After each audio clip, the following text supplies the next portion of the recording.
Thank you for letting me speak here. It's a great honor.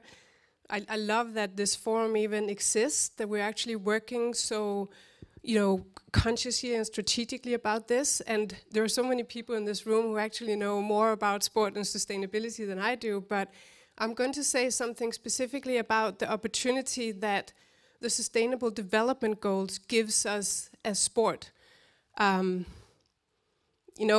I'm going to speak a lot about football, even though I actually come from track and field. And from this picture, it would look like I actually know what I'm doing, but I'm a useless football player. But this is also part of the point, is that we actually managed through the global goals to get some people to participate in a football tournament that some of them had never played football before, but they were passionate about the goals. So this is some of the things that the goals can actually do.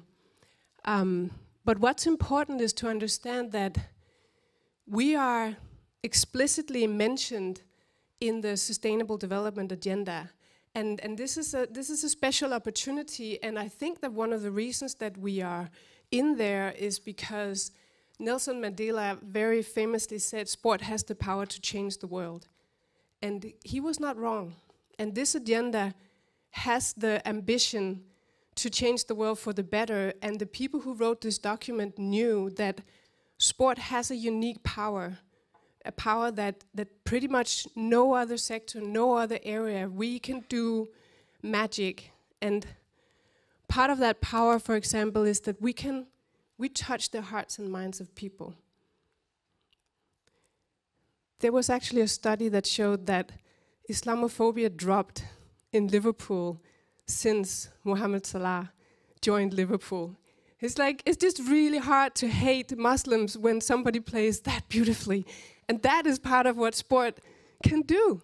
Another example is the amazing campaign that the UK did around the Paralympic Games. And literally, people changed how they looked at disabled people because of how the Paralympic Games were promoted and how they were held in London. Even a year after, so it wasn't just like, oh, it's top of mind now.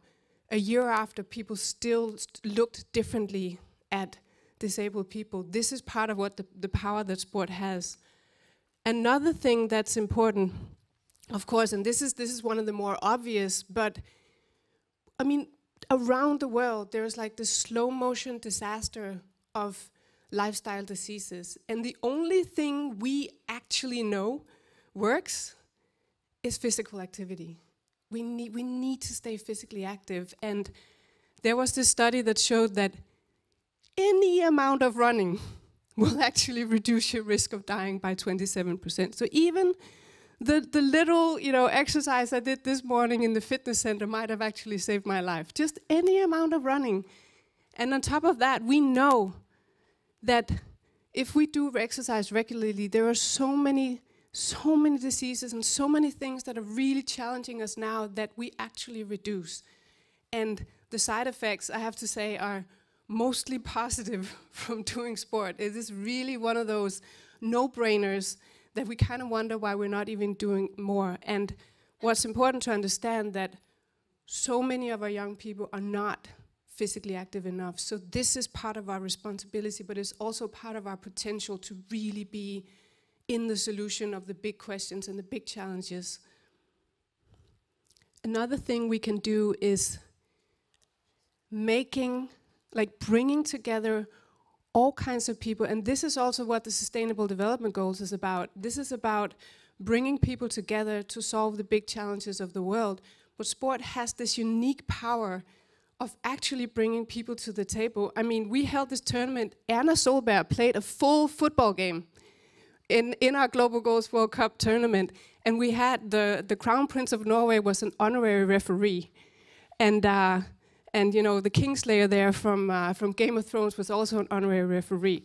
And so it's like when you call people up and ask them, do you want to participate in something to do with the Sustainable Development Goals and sport? They're like, yeah, I'll come. And so this is part of the huge opportunity that we have.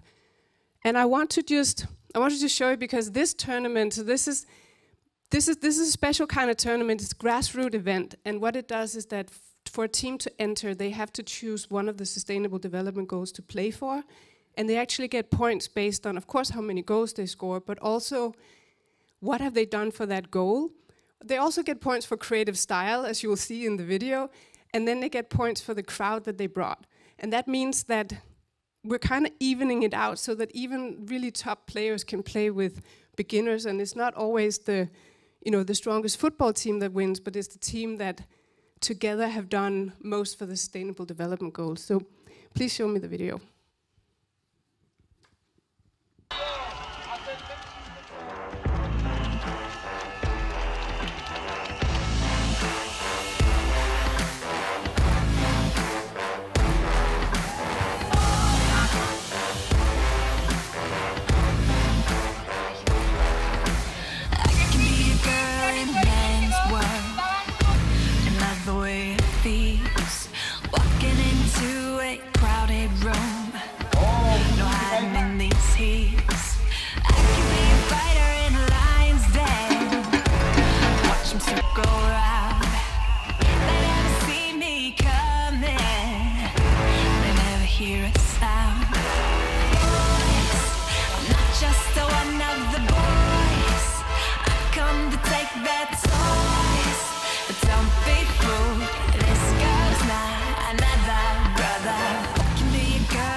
Till you hurt. 'Cause I can work, I can curse with the best of them. I can run, get it done like the rest of them.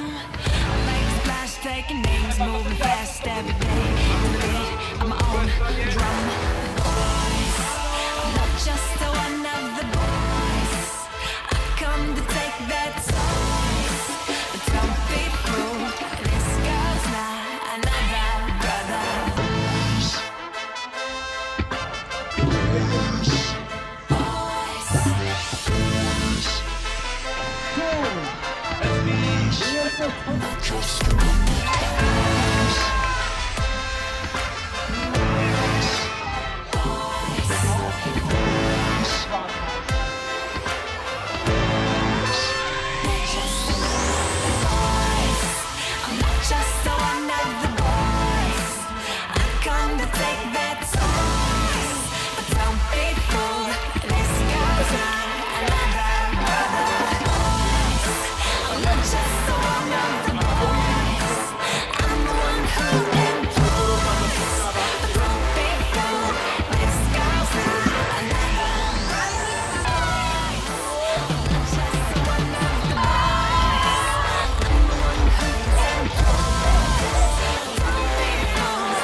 So we did this tournament in partnership with the Association of Social Responsibilities. That we were working with a lot of companies, and this is just to show that there is a challenge with making sustainability, like to energize it, to make it tangible, to make it real to people, to ignite their passion about it.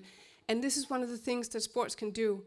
And we have we have this natural kind of connection to a lot of the social goals. This is normally when we talk about the responsibility of sports, we talk about reducing inequality, integrating people, gender equality. We talk about, public health.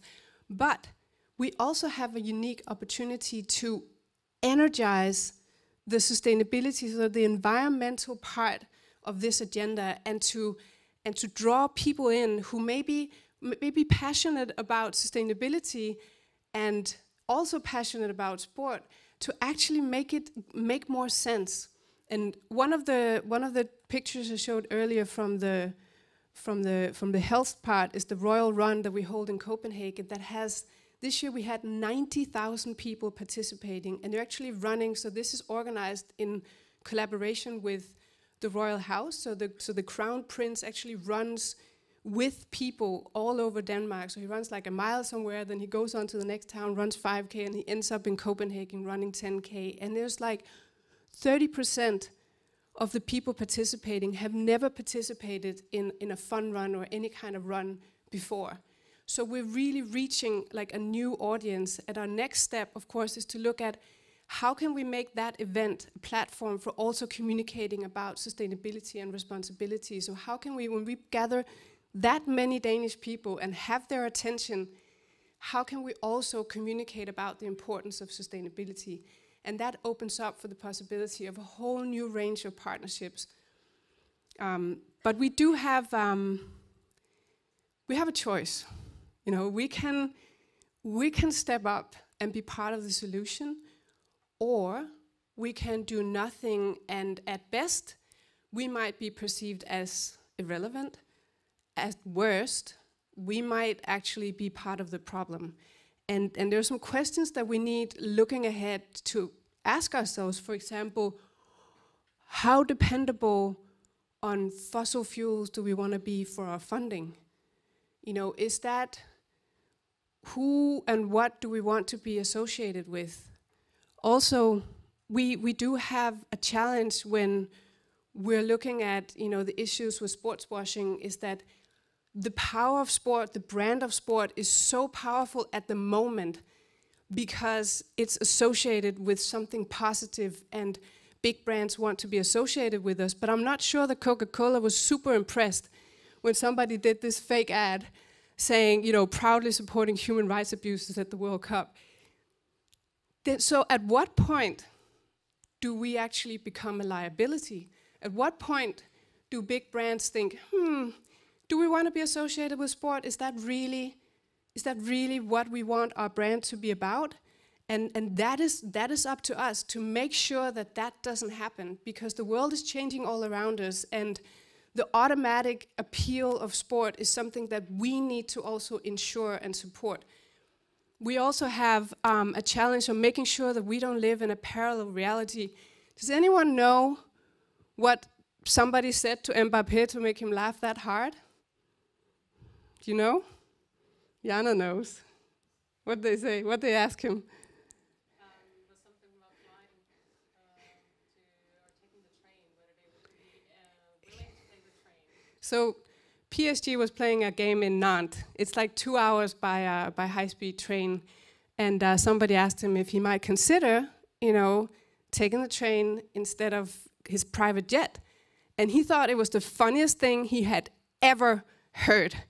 And the thing is, he might have thought that was real funny. His coach actually thought it was pretty funny too.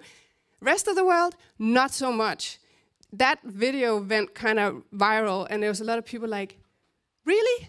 I mean, one thing is, okay, fair enough. There might be something about the practicality of the team taking the train, but don't laugh about the idea, because all around you, society is transforming. We're all giving up things to become more sustainable, and we don't need to be associated with like spoiled players laughing their head off because they're asked if they might consider taking the train.